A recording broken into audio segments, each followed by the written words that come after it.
ಇದೊಂದು ವಿಶೇಷವಾದ ದಿನ ಅಂತ ನಾವು ಹೇಳ್ಬೋದು.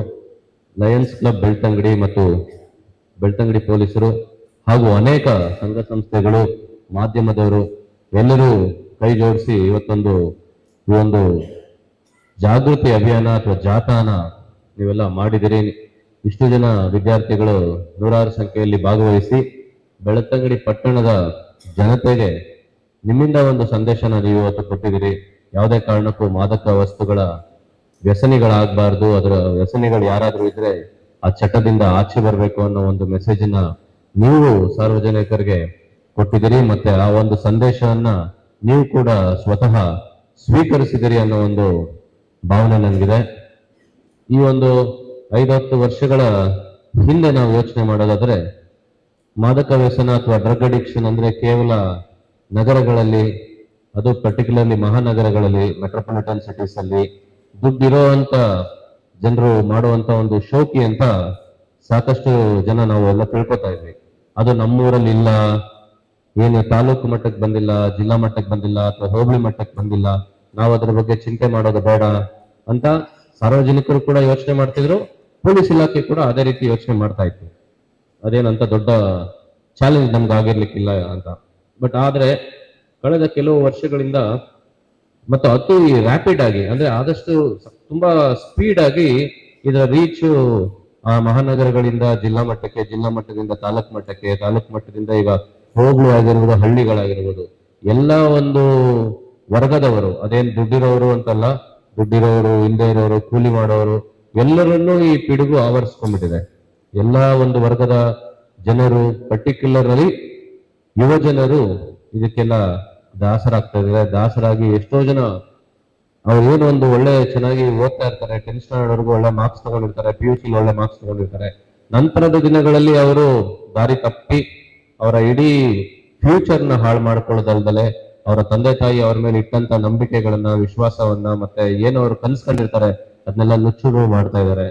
ಮತ್ತೆ ಇಡೀ ಒಂದು ವ್ಯಕ್ತಿಯೊಬ್ಬ ವ್ಯಸನಿ ಆದ್ರೆ ಆ ವ್ಯಕ್ತಿಯೊಬ್ಬ ಹಾಳಾಗಲ್ಲ, ಆ ವ್ಯಕ್ತಿಯ ಕುಟುಂಬ ಕೂಡ ಸರ್ವನಾಶ ಈ ರೀತಿ ಆಗ್ತಾ ಇದೆ. ಈಗ ನಮ್ಮ ಒಂದು ದಕ್ಷಿಣ ಕನ್ನಡ ಜಿಲ್ಲೆ ತಗೊಂಡ್ರೆ ಕೇವಲ ಮಂಗಳೂರು ನಗರದಲ್ಲಿ ಮಾತ್ರ ಈ ಒಂದು ಡ್ರಗ್ ಕನ್ಸ್ಯೂಮ್ ಮಾಡುವಂತ ಪಾಪ್ಯುಲೇಷನ್ ಆಗ್ಲಿ, ಯೂತ್ಸ್ ಆಗ್ಲಿ ಇಲ್ಲ. ಕೆಲವೊಂದ್ ಕಡೆ ಹೆಚ್ಚಿಗೆ ಕಾಲೇಜ್ಗಳಿರೋ ಕಡೆ ಜಾಸ್ತಿ ಇರ್ಬೋದು.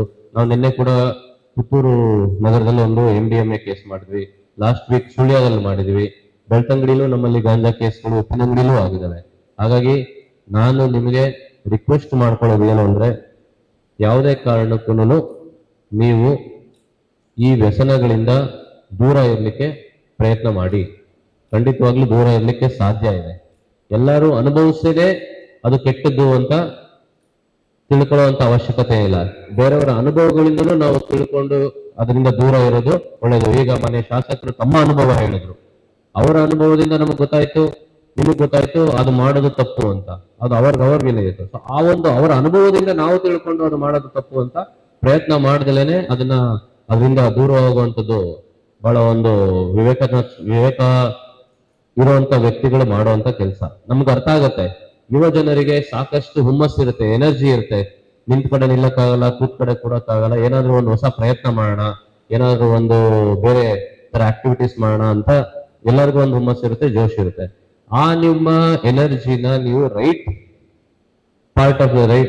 ಟೈಪ್ ಆಫ್ ಆಕ್ಟಿವಿಟೀಸ್ಗೆ ನೀವು ಚಾನಲೈಸ್ ಮಾಡಬೇಕು. ಅಂದ್ರೆ ಹೌದು, ನೀವು ನಿಮ್ಮಲ್ಲಿರುವಂತ ಎನರ್ಜಿಗಳನ್ನ ನೀವು ಯೂಸ್ ಮಾಡ್ಕೊಂಡು ಯಾವ್ದಾದ್ರು ಕ್ರೀಡೆಗಳಲ್ಲಿ ಭಾಗವಹಿಸಿ, ಪುಸ್ತಕಗಳು ಓದಿ, ನಾಟಕಗಳು, ಮತ್ತೊಂದು ಏನಾದ್ರೂ ಒಂದು ಒಳ್ಳೆಯ ಸದಭಿರುಚಿಯ ಆಕ್ಟಿವಿಟೀಸ್ ಅಲ್ಲಿ ನೀವು ಭಾಗವಹಿಸಿದ್ರೆ ಖಂಡಿತವಾಗ್ಲೂ ನಿಮಗೆ ಮಾದಕ ವ್ಯಸನ ತಗೊಂಡ್ರೆ ಅಥವಾ ಅದನ್ನ ನೀವು ಕನ್ಸ್ಯೂಮ್ ಮಾಡಿದ್ರೆ ನಿಮ್ಗೆ ಎಷ್ಟು ಒಂದು ಜೋಶ್ ಅಥವಾ ಕಿಕ್ ಸಿಗುತ್ತೆ ಅಂತ ನೀವೇನ್ ಭಾವಿಸ್ತಿರಲ್ಲ, ಅದಕ್ಕಿಂತ ಹೆಚ್ಚು ಕಿಕ್ ನೀವು ನಾನು ಹೇಳಿದ ಹಾಗೆ ಕ್ರೀಡೆಗಳಲ್ಲಿ, ಪುಸ್ತಕ ಓದೋದ್ರಲ್ಲಿ, ಮತ್ತೆ ಯಾವ್ದಾದ್ರು ನಾಟಕಗಳಲ್ಲಿ ಮತ್ತೊಂದರಲ್ಲಿ ಭಾಗವಹಿಸೋದ್ರಿಂದ ಇನ್ನೂ ಜಾಸ್ತಿ ನಿಮಗೆ ಖುಷಿ ಸಿಗುತ್ತೆ.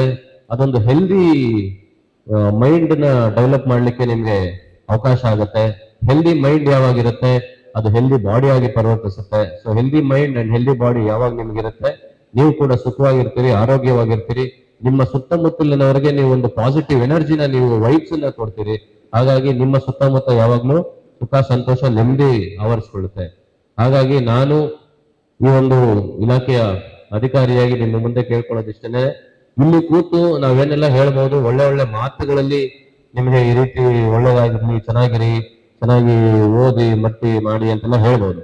ಆದರೆ ಯಾವ್ದಾದ್ರು ಒಂದು ಪ್ರಕರಣದಲ್ಲಿ ಬೈ ಚಾನ್ಸ್ ನೀವೇನಾದ್ರೂ ನೀವು ಸಿಕ್ಕಾಕೊಳ್ಳೋದು ಬೇಡ. ಬೈ ಚಾನ್ಸ್ ಯಾವ್ದೊಬ್ಬ ವಿದ್ಯಾರ್ಥಿ ಯಾವ್ದೋ ಒಂದು ಪ್ರಕರಣದಲ್ಲಿ ಸಿಕ್ಕಾಕೊಂಡ್ಬಿಟ್ಟಾಗ ಮಾದಕ ವಸ್ತು ಕನ್ಸ್ಯೂಮ್ ಮಾಡೋ ಟೈಮಲ್ಲಿ ಮತ್ತೊಂದಲ್ಲಿ ನಾವಿಷ್ಟು ಒಳ್ಳೆಯವರಾಗಿ ಇರ್ಲಿಕ್ಕೆ ಆಗೋದೇ ಇಲ್ಲ. ಕಾನೂನು ಅದಕ್ಕೆ ಅವಕಾಶ ಕೊಡೋಕೆ ಆಗೋದೇ ಇಲ್ಲ. ನಾವು ನಿಮ್ಮಲ್ಲಿ ಪ್ರಕರಣ ದಾಖಲು ಮಾಡ್ಲೇಬೇಕಾಗತ್ತೆ, ನಿಮ್ಮನ್ನ ಜೈಲಿಗೆ ಕಳಿಸ್ಲೇಬೇಕಾಗತ್ತೆ.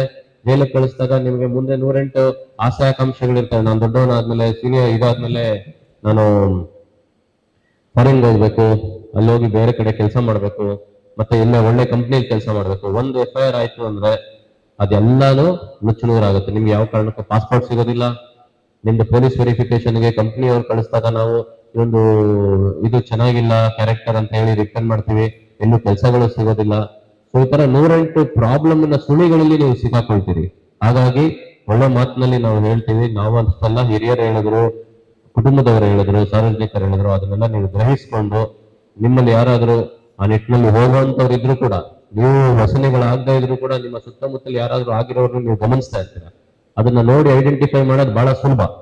ಅಂತವ್ರು ಯಾರೋ ಇದ್ರು ಒಂದು ಸೋಷಿಯಲ್ ರೆಸ್ಪಾನ್ಸಿಬಿಲಿಟಿ ನಿಮ್ಮಲ್ಲಿ ಇರಬೇಕು. ಅದನ್ನೆಲ್ಲ ಸಂಬಂಧಪಟ್ಟವರೇ ನಿಮ್ಮ ಕಾಲೇಜಿನ ಆಡಳಿತ ಮಂಡಳಿಗೋ ಅಥವಾ 112ಗೋ ಫೋನ್ ಮಾಡಿ ನೀವು ಮಾಹಿತಿ ಕೊಟ್ಟಾಗ ಖಂಡಿತವಾಗ್ಲೂ ನಿಮ್ಮಿಂದ ಕೂಡ ಸಮಾಜಕ್ಕೆ ಒಂದು ಕಾಂಟ್ರಿಬ್ಯೂಷನ್ ಮಾಡ್ದಂಗಾಗುತ್ತೆ.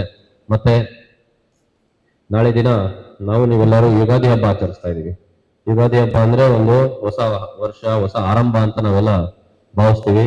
ನಿಮ್ಗೆಲ್ಲ ಯುಗಾದಿ ಹಬ್ಬದ ಶುಭಾಶಯಗಳನ್ನು ಕೂಡ ನಾನು ಈ ಸಂದರ್ಭದಲ್ಲಿ ತಿಳಿಸ್ತಾ, ಈ ಒಂದು ಹೊಸ ವರ್ಷದ ಹೊಸ ಆರಂಭದ ಸಂದರ್ಭದಲ್ಲಿ ಒಂದು ಪ್ರತಿಜ್ಞೆಯನ್ನ ನಾವೆಲ್ಲರೂ ತಗೊಳ್ಳೋ ಮುಖಾಂತರ ನಿನ್ನ ಮುಂದೆ ಯಾವುದೇ ಕಾರಣಕ್ಕೂ ಮಾದಕ ವಸ್ತು ವ್ಯಸನಿಗಳು ನಾವಾಗೋದಿಲ್ಲ.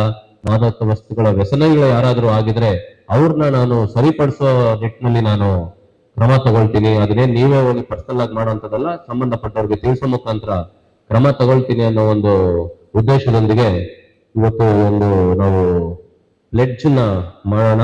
ಎಲ್ಲರೂ ದಯವಿಟ್ಟು ಎಲ್ಲರೂ ಎದ್ದು ನಿಂತು ಈ ಪ್ಲೆಡ್ಜ್ ನ ಸ್ವೀಕರಿಸಬೇಕಾಗಿ ನಾನು ರಿಕ್ವೆಸ್ಟ್ ಮಾಡ್ಕೊತೀನಿ.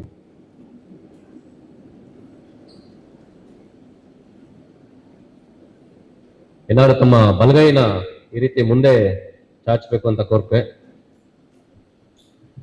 ನನ್ನೊಂದಿಗೆ ನೀವು ಕೂಡ ರಿಪೀಟ್ ಮಾಡಿ. ಯುವಕರು ರಾಷ್ಟ್ರದ ಶಕ್ತಿ ಮತ್ತು ಯುವ ಶಕ್ತಿಯು